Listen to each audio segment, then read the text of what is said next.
સુરત જિલ્લા પંચાયત ક્વાર્ટર્સમાં બે બાળકોને ઝેર આપી પિતાએ પણ આપઘાત કરી લીધો હતો. અલ્પેશ કાંતિલાલ સોલંકી નામના વ્યક્તિએ આપઘાત કર્યો છે. પોતાના બે બાળકોને ઝેરી દવા આપીને હત્યા કર્યા બાદ પોતે પણ આપઘાત કર્યો. આ મામલે ઉમરા પોલીસ સ્ટેશનમાં અલ્પેશ વિરુદ્ધ હત્યાનો ગુનો નોંધાયો છે અને મૃતદેહનું પોસ્ટમોર્ટમ કરાવવામાં આવ્યું છે. તપાસ દરમિયાન બે ડાયરી, અલ્પેશનો અને તેની પત્ની ફાલ્ગુનીનો મોબાઈલ જપ્ત કરાયા હતા. અલ્પેશના ફોનમાંથી બનાવેલ એક વિડીયો મળ્યો છે, જેમાં પત્ની અને નરેશના અફેરની ચર્ચા છે. મૃતકના ભાઈએ આરોપ મૂક્યો છે કે ફાલ્ગુનીનું નરેશ રાઠોડ સાથે અફેર હતું. ડાયરીમાં અને સુસાઇડ નોટમાં ફાલ્ગુનીના ત્રાસ અંગે વિગતો લખી છે. સુસાઇડ નોટમાં માતા પિતા અને પત્નીને સંબોધીને અલગ અલગ લખાણ છે. ફાલ્ગુની જિલ્લા પંચાયતમાં ક્લાર્ક છે અને નરેશ ખેતીવાડી વિભાગમાં કાર્યરત છે. નરેશે પોલીસ પૂછપરછમાં ફાલ્ગુની સાથેના સંબંધની કબૂલાત આપી હતી. સુસાઇડ નોટમાં બંનેને કડકમાં કડક સજા થવી જોઈએ તેવી માંગ લખી છે. નરેશના પહેલા લગ્નથી એક સંતાન છે અને પત્નીના મૃત્યુ બાદ તે સિંગલ છે અને અલ્પેશે પત્નીને અફેર છોડવા અનેકવાર સમજાવ્યું હતું, પણ તેણે ન સમજી. હાલ આ કેસમાં પોલીસે વધુ તપાસ શરૂ કરી છે. उमरा पुलिस स्टेशन के अठवा लाइन एरिया में जिला पंचायत क्वार्टर्स में एक व्यक्ति ने सुसाइड कर लिया था। उससे पहले 2 बच्चों की भी मौत हो गई थी वहीं पे। तो तपास में पता लगा कि अल्पेश भाई कांति भाई सोलंकी है, ये 41 ईयर ओल्ड है और पीटी टीचर तरीके डिंडोली के स्कूल में ये काम करते हैं। और इन्होंने पंखे से लटक के और सुसाइड कर लिया। उससे पहले इनके 2 बच्चे हैं, एक 7 साल का और एक 2 साल का। उन दोनों को भी जहरीली दवा जो रेड किलर आता है वो पिला के उनकी भी मौत कर दी गई। इस संबंध में उमरा पुलिस स्टेशन में पहले एक मर्डर का गुना दाखिल किया गया अल्पेश भाई के विरुद्ध में। उसके बाद में आगे की तपास जब हमने चालू की, अल्पेश भाई की मौत की एक एडी पुलिस स्टेशन में रजिस्टर की गई और हमने जब वहाँ पे सर्च किया एफएसएल में और पंचों की हाजिरी में, तो वहाँ से हमें 2 डायरी बरामद हुई, सुसाइड नोट बरामद हुआ। मृतक का जो मोबाइल फ़ोन है उसमें कुछ वीडियोज़ बरामद हुए, जिनका हमने इन्वेस्टिगेशन के काम में उनको स्टडी किया। उसके बाद में मृतक का जो भाई है उसके निवेदन के आधार पे उन्होंने बताया कि मृतक की जो पत्नी है फाल्गुनी बहन, वो जिला पंचायत में क्लार्क तरीके काम करती है और उनका किसी दूसरे आदमी के साथ में, जिसका नाम नरेश कुमार राठौड़ है, ये खेतीबाड़ी विभाग में विस्तरण अधिकारी, इनके साथ में अफेयर था।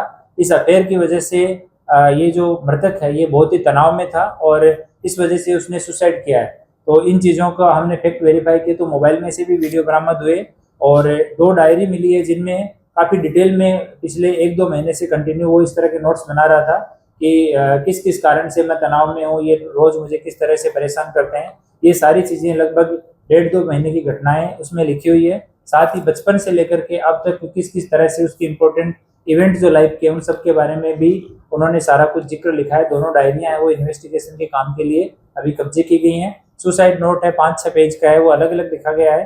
माता पिता को एड्रेस करके अलग चीज़ें लिखी गई है, पत्नी को एड्रेस करके अलग चीज़ें लिखी गई है। उसमें जिस्ट में है कि इनके अफेयर की वजह से वो तनाव में था और इस वजह से उसने ये कदम उठाया। तो उमरा पुलिस स्टेशन में भारतीय न्याय संहिता 2023 की कलम 108 और 54 के तहत गुना दाखिल किया गया है और दोनों अक्यूज जो हैं, फाल्गुनी बहन जो है, जो मृतक की वाइफ थी, ये क्लार्क तरीके काम करती है जिला पंचायत में, और नरेश कुमार वासुकर भाई राठौड़ ये खेतीबाड़ी विभाग में विस्तरण अधिकारी है, जिला पंचायत ऑफिस में बैठते हैं। इन दोनों की धरपकड़ की गई है और आगे का इन्वेस्टिगेशन अभी चालू है। वीडियो मिले हैं वो किस तरह के वीडियो?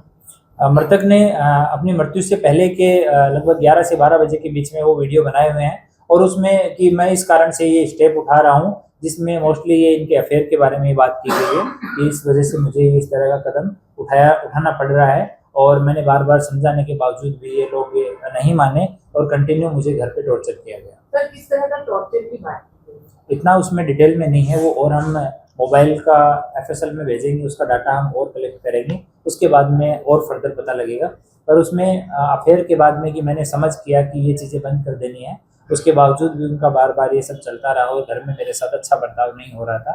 ये उन सब का तीनों का जिस्ट है, तो ये इसमें से जिस्ट निकल गया था। सर, नरेश ने पूछताछ में क्या बताया? नरेश ने जो संबंध है वो बात कबूल की है और आगे का इन्वेस्टिगेशन जो है वो चालू है। सुसाइड नोट में जो बात की गई है उसमें थाना से क्या बताया गया, कुछ मांग की गई किस तरीके की, जो सुसाइड नोट में? सुसाइड नोट में क्या मांग की है? सुसाइड नोट में क्या न्याय की मांग की है? सुसाइड नोट में कि मैं इस कारण से ये कदम उठा रहा हूँ और इसके बाद में सही जांच होनी चाहिए और जो दोषी है उनको कड़ी से कड़ी सजा मिलनी चाहिए। सर, ये नरेश का जो बैकग्राउंड है उसके बारे में बताइए क्या है? नरेश का पहले एक बार शादी हो चुकी है, उससे उसको बच्चा भी है और अभी वो सिंगल है। उसका थोड़े दिन पहले कहीं पे एंगेजमेंट हुआ था, बट वो भी वर्कआउट नहीं हुआ, तो अभी वो सिंगल है। सर एक कहा जा रहा है कि नरेश बार बार उसके बच्चे को मिले जाना था, तभी देख लिया था, और फाल्गुनी के साथ भी तब भी झगड़ा होता था बच्चों को लेकर। नहीं, बच्चे से संबंधित कोई चीज़ें अभी तक की इन्वेस्टिगेशन में सामने नहीं आई है कि बच्चे को लेकर झगड़ा होता था, पर इनके कुछ फोन की डिटेल्स हैं और सुसाइड नोट्स में भी घर पे आने जाने का 1-2 जगह पे जिक्र किया हुआ सोने की अंगूठी भी बेच डाली थी, उसके बाद झगड़ा हुआ था साथ में। है। ये अभी एक बार तपास करेंगे, उसके बाद में इस तरह की चीजें जो भी सामने आएंगी वो बता। सर कितने दिनों से इनका अफेयर था और क्या ये पूरे मामले में उसे पता था कि इसका एंगेजमेंट हो गया फाल्गुनी को? उसकी एंगेजमेंट के बारे में अभी तपास करना बाकी है, और लगभग 3-4 साल से इनका रिलेशन दोनों का था।